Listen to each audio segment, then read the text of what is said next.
자, 이제 7절은 이제 이 잠언의 중요한 어떤 구절에 해당하는 부분인데, 여호와를 경외하는 것이 지식의 근본이다라고 이렇게 이야기를 합니다. 여기에서 우리가 지식의 근본이다라고 하는 거. 그러니까 어떤 무엇을 아는 것의 출발, 그것은 여호와를 경외하는 것이다. 이렇게 설명을 하고 있습니다. 이 본문에서 우리가 정확하게 알아야 되는 건 여호와를 경외한다라고 하는 것은 무슨 의미냐?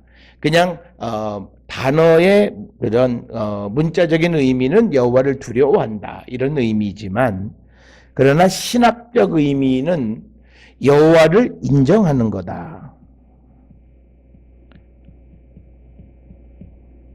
그러니까 이 세상을 살아가는 데 있어서 모든 일에 여호와 하나님을 인정하는 삶을 살아가는 것, 그것이 지식의 시작이다, 근본이다, 이렇게 설명을 하고 있습니다. 그래서 여기에서 우리가 지혜로운 자가 되기 위해서 우리에게 필요한 게 뭐냐? 여호와를 인정하고 여호와에 대한 믿음을 가지라라고 하는 것이 이 잠언의 목적입니다. 그래서 이 잠언은 사람들이 가지고 있는 지혜로운 자가 되려고 하는 욕망, 그 욕망을 이루는 길은 여호와를 인정하는 삶, 여호와에 대한 믿음을 갖는 것이다 라고 하는 것을 강조하고 있습니다. 그런데 미련한 자는 지혜와 훈계를 멸시한다, 이렇게 기록이 되어져 있습니다. 여기서 미련하다고 하는 단어는 히브리어의 에빌이라고 하는 단어를 사용합니다.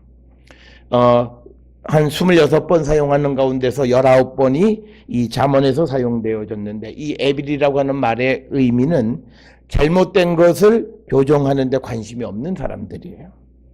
그러니까 자기의 삶을 고칠 이유가 없어요. 그러니까 여호와의 어떤 말씀이나 뿐만 아니라 지혜와 훈계를 들을 이유가 없죠. 왜? 그것을 듣는다라고 하는 것은 자기의 잘못을 인정하고 수정하고 교정하려고 하는 건데, 이 에빌이 번역된 미련한 자는 그럴 의도가 전혀 없는 사람들. 그러니까 잘못하면 그냥 잘못대로 살아가는 거지, 무슨 이걸 바꾸고 고치고 이런 거 필요 없다라고 생각하는 겁니다. 그러니까 그들에게는 어떤 회개, 돌이킴 이런 개념들은 찾아보기 어렵다라고 하는 겁니다. 그래서 바로 그들은 어떤 사람들이냐?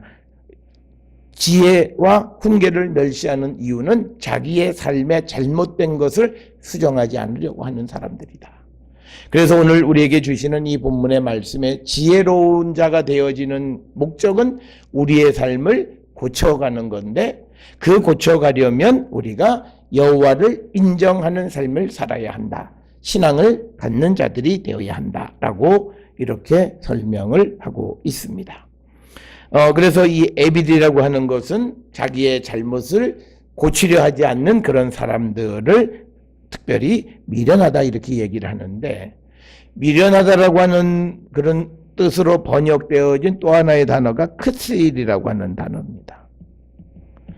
이 크실이라는 단어는 구약 성경에 에빌보다는 좀 많이 사용돼서 한 70여 회 정도 사용되는데 40회가 이 잠언에 사용이 되어져 있습니다.